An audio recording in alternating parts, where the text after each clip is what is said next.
بسم اللہ الرحمن الرحیم۔ سفر عشق کے نام سے آپ نے محرم میں ویڈیو دیکھی ہوگی، جیو نیوز پر چلی تھی، جس میں نبی کریم صلی اللہ علیہ وسلم کے کچھ خاکے اور اہل بیت کے کچھ خاکے دکھائے گئے تھے۔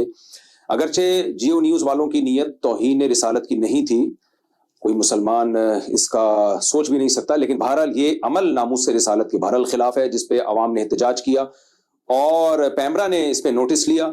تو میں جو ابھی یہ ویڈیو ریکارڈ کروا رہا ہوں پیمرا کی حوصلہ افزائی کے لیے، ایسے موقع پہ عوام کو چاہیے کہ اگر حکومتی اہلکار اس پہ نوٹس لیتے ہیں تو ان کو اپریشیٹ کرنا چاہیے، اور حکومت نوٹس اگر نہ لیتی اور پھر لوگوں میں اشتعال پیدا ہوتا، اس کے نتائج زیادہ سنگین نکلتے ہیں۔ گورنمنٹ کو یہ اکثر اعتراض ہوتا ہے کہ بھئی یہ عوام کیوں احتجاج کر رہی ہے؟ بھئی جب آپ نوٹس نہیں لیں گے تو پھر عوام احتجاج کرے گی نا۔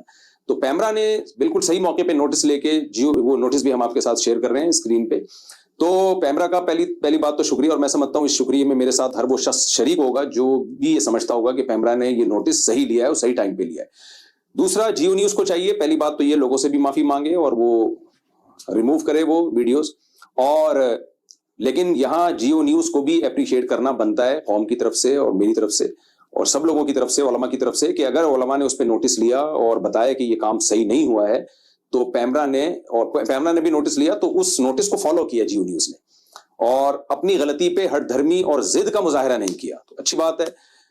نبی کریم صلی اللہ علیہ وسلم نے فرمایا، اللہ تعالیٰ کہتے ہیں کلکم خطاؤن وخیر الخطائین التوابون، ہر شخص سے خطا ہو سکتی ہے، بہترین خطا کار وہ ہیں جو اپنی غلطی پہ ڈٹے نہیں بلکہ اس کو ایکسیپٹ کر لیں اور اس پہ معافی مانگ لیں۔ اللہ تعالیٰ ہمیں ناموس رسالت کی حفاظت کی، صحابہ کرام اہل بیت کی ناموس کی حفاظت کی توفیق عطا فرمائے۔ جزاکم اللہ۔